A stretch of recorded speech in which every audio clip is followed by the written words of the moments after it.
So hello and welcome to this NPTEL course titled The Novel and Change. We'll continue reading Joseph Conrad's novel, Heart of Darkness. So at the last session, we stopped at the point where we started looking at the narrative method of delayed decoding. And we'll just continue from that point in this session. So this should be on your screen. So as we mentioned, so delayed decoding is a defamiliarization or a deceleration of the normal cognitive processes where senses get integrated and then function as a seamless process into finding out what the senses mean. So that meaning making process, the process through which the signals become meaning, get delayed, right? So hence the whole idea of delayed decoding and how Conrad achieves this very complex cognitive condition using a very unique narrative method. So, and this should be on the screen. As Bruce Johnson contends, Conrad's delayed decoding resembles, and is a quotation, resembles the attempt of Hemingway and before him Mark Twain to recognize that there is no such thing as an isolated and meaningful fact or event or object. Meaning is a function of connectedness. It's a very, very important sentence. Meaning is a function of connectedness. So no meaning-making process can operate in isolation. So that there's this very interesting way in which the core ontological method, a functional method through which meaning is manufactured, created, process is underlined over here, right? And this particular passage also tells us before Conrad, we see this happening in Mark Twain as well as Hemingway, the whole idea of how the interconnectedness of meaning, how objects and subjects and materials and mind and matter are all connected together in a complex process of meaning making. So delayed decoding in Conrad dramatizes the disintegration in the act of perception, but also mapping the same onto the act of narration. So how the narration or narrative method in Heart of Darkness, for example, very uniquely illustrates or reflects the fractured process of cognition and perception and anticipation. So how the act of representation, how the act of anticipation becomes delayed in quality, and how it's almost like someone's holding you a magnifying glass to time. So sort of space and time begin to collide with each other, begin to merge with each other, as it were, and you get to see a slowed version, a close up, as well as a slow motion movement of how meanings are made. And that there is a lot of camera technique happening here as well, as you can imagine. And Conrad was writing at a time like the modernists, where the visual vocabulary was changing. So more and more cinematic elements were coming in modernist writings, which Conrad appears to anticipate in many ways.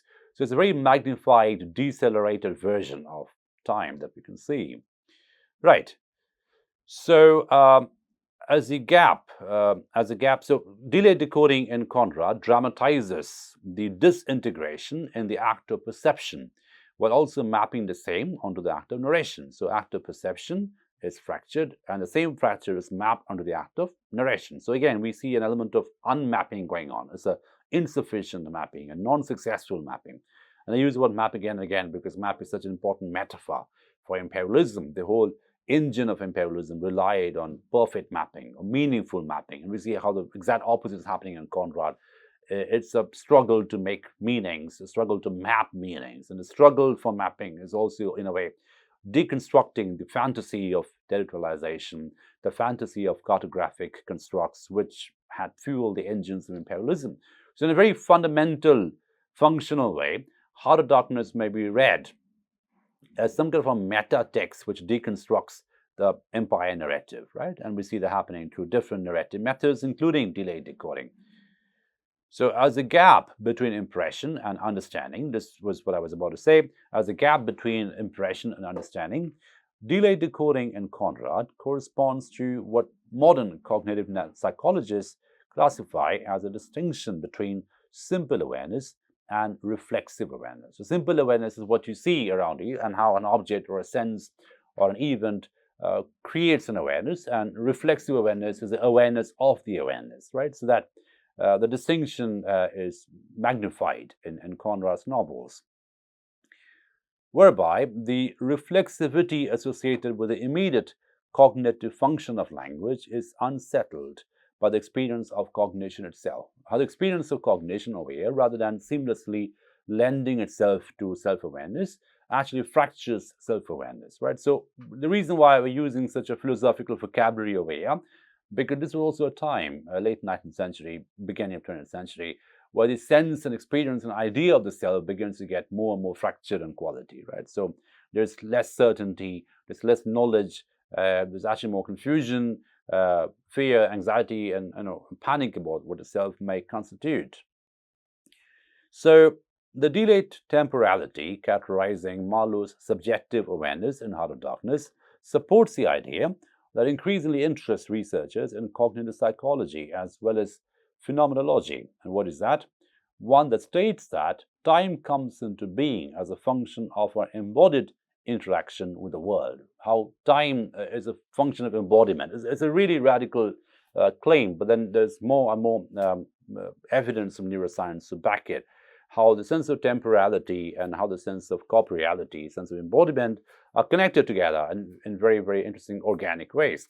So inhabiting time at a subjective level also relies on embodiment and how the embodiment is inactive in quality, extended in quality. So the whole complex process of cognition, if you go back to the 4E model I mentioned, embedded, embodied, extended, and active, and how that also corresponds to a temporal vocabulary. So in terms of how you correspond to time, whether it's inner time or outer time or clock time or psychological time, it's a function of embodiment in certain ways.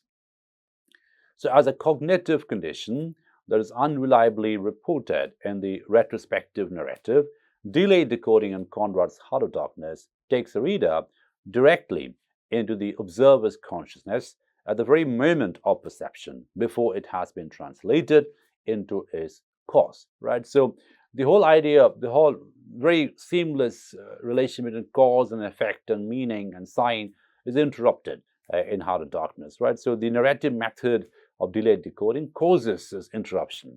Now, the really radical thing that in Conrad is that how he looks at this interruption not as a problem, but rather as something which must be foregrounded, right? So, of course, Marlowe struggles as a narrator in Heart of Darkness. He's frustrated, he's anxious, he almost has anxiety attacks as a narrator because he realizes acutely is aware of the fact that he's losing his audience potentially.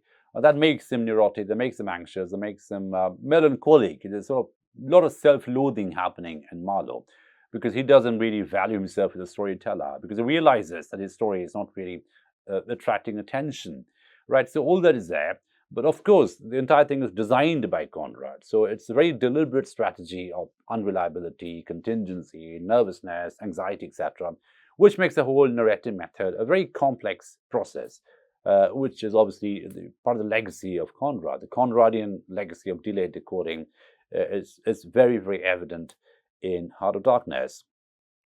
Now, there's a quotation of David Lodge on your screen. And again, the whole idea of alienation and storytelling, the connection between alienation and storytelling is highlighted in this quotation. So as David Lodge argues, in a world where nothing is certain, in which transcendental belief has been undermined by scientific materialism, and even the objectivity of science is qualified by relativity and uncertainty, the single human voice telling its own story can seem the only authentic way of rendering consciousness, right? So the whole idea of the storytelling self becomes important over here. And again, as you can imagine, I'm using the word storytelling and self together as some kind of a coupling. So the sense of self is informed by the ability to tell stories, by the agency of the storyteller. And how Heart of Darkness exposes or highlights how the sense of self is interrupted because the storytelling process is interrupted as well. So this constant self-reflexive process of interruption, connects the interrupted storyteller as well as the interrupted subject in Heart of Darkness. Right. We will skip a little bit and come to the section in delayed decoding again. And this is the famous iconic passage where Marlowe sees a series of sticks around him. He doesn't quite understand what those are, and he gets a sensation, he gets pricked on his skin, and only later, a few seconds later, he realizes those were arrows that were being shot at. So the delayed decoding, this should be on the screen, the delayed decoding so characteristic of Conrad's fiction is perhaps most famously exemplified in Heart of Darkness, the iconic passage in Heart of Darkness, in Marlowe's travel up in Congo, where the forests appear around him as effects even before the meaningful materiality is cognized by the perceiving mind. So the impression of the forest come before the materiality of the forest, right? So there's something very uh, impressionistic. If you look at impressionistic paintings of Monet, for example, Claude Monet, while the impressions are foregrounded rather than the objects. So the impressions of water lilies becomes more important than the materiality of water lilies, right? So we see something similar happening in Heart of Darkness as well, right? So even before we decipher and decode the meaningful materiality, we get a sense of the impressions. We get bombarded by impressions, almost like a assault of impressions that Marlowe experiences over here. This is spectacularly demonstrated as Marlowe travels up to Congo between various telegraphic stations. Again, very, very symbolic. He travels from one telegraph station to another telegraph station, and telegraph stations being metaphors or signs or symbols of connectivity, whereas in reality, he's getting more and more disconnected, right? There is that interesting parallel of contrast going on.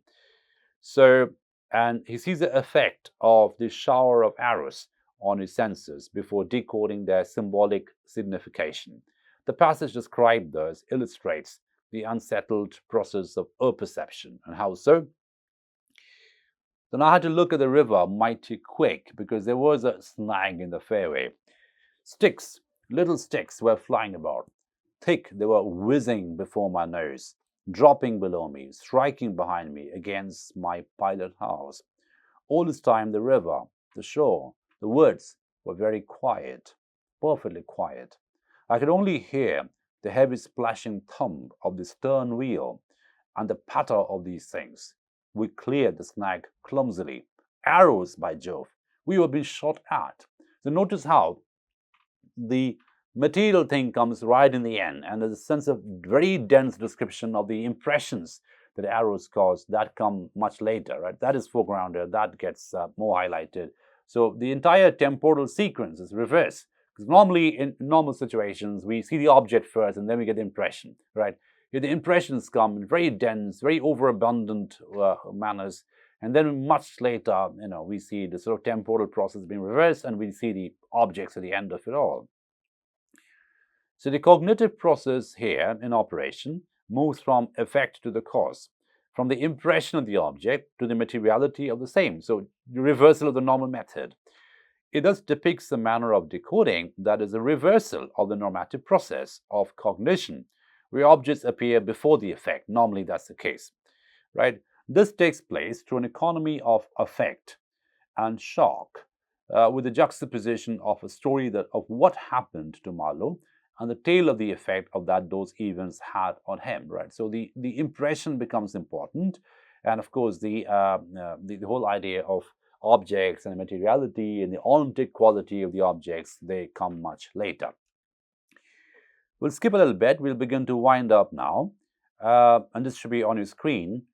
Marlowe's struggle in Heart of Darkness to negotiate his narrative between the objective and the subjective, the real and the perceived order, is analogous to the complex boundary crossing, whereby emotions in response to imagined events collide with emotions in response to real-world events, real-world narratives, the report of those that report those imagined events. So reality, imagination, and phenomenality, experientiality all collide in different ways. And there is that narrative violence, a narrative tension that is there in Heart of Darkness, and this contributes to the contingency that is there, the uncertainty, the contingency, whereby different temporal orders, different epistemic orders, different experiential orders are sometimes undercutting each other, colliding with each other, and creating this really chaotic misadventure narrative, right? So what we see here at a very structural level, how the manner of narration in Heart of Darkness, the entire delayed decoding, the crisis of narration, and the matter in Heart of Darkness, which is about the misadventure in the heart of the empire, are very interestingly and very authentically corresponding with each other. Because if we had a neat narrative about chaos, that wouldn't really make much sense at a structural, narrative level. Just to conclude, Conrad's novel is characterized by a vocabulary of violence, which is what I just mentioned. There's a sort of conflict going on all the time between different psychological, epistemic, experiential registers. There's a vocabulary of violence that is operative not just at an immediate physical and political level, at the heart of European imperialism, but also at a cognitive and narrative level, whereby the report from the Heart of Darkness can only end in its own failure to convey its crisis and loss, right? So there are two kinds of reports in Heart of Darkness. One is a romantic report, which is a lie, as Marlowe comes back from Heart of Darkness, goes and meets Kurtz's fiancée, the intended, and he has to give a lie to the person, because she asks him what were his dying words, and instead of saying what his dying words were, which were the horror, he lies to her essentially by saying he died with your name on his lips, right? So there is that posthumous report which is given about Kurtz, which preserves his legacy as a perfect empire agent, because a romantic report reifies him in a certain way in memory. It's a very clever, manipulative strategy to commemorate him as a great empire hero. Whereas in reality, obviously, Marlowe has seen the opposite. Marlowe has seen how Kurtz became this anarchic subject over here who essentially consumed his own self, right? So there is that misreport, the false report going on in Heart of Darkness. It's also the incompetent report, as in he can't really talk about what took place. He can't really put that into narrative. He can't really implot it, right? Okay. So we now come to the bit about Kurtz, with which we'll wind up the session today. The voice of Kurtz, right? So this should be on your screen.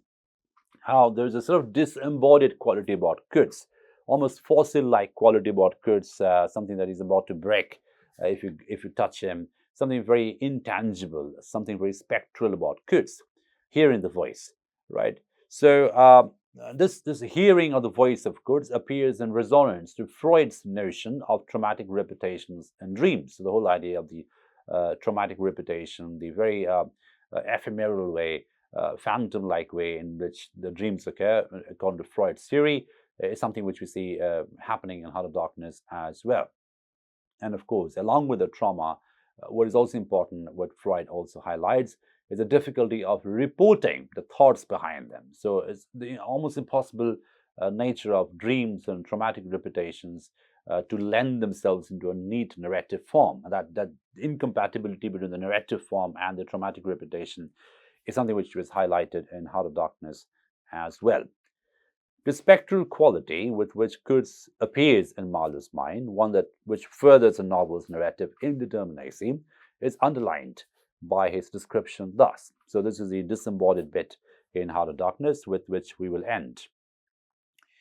A voice. He was very little than a voice. And I heard him, this voice. So again, look at the confused pronouns over here. Him, it. It's not quite sure whether Kurtz is human anymore. Kurtz has become a commodity. Kurtz has become ivory. There's a whiteness, sepulchral quality about Kurtz, a phantom-like quality about Kurtz. So the confused pronoun over here is a very interesting way to manipulate this, or describe the confusion. Other voices, all of them were so little more than voices. And the memory of that time itself lingers around me, impalpable, like a dying vibration of one immense jabber, silly, atrocious, sordid, savage, or simply mean without any kind of sense, right? So the senselessness that is there, this sort of savage quality, again, the description is very problematic, obviously, something primitive, something primal about this, which cannot be described in shared modern contemporary vocabulary.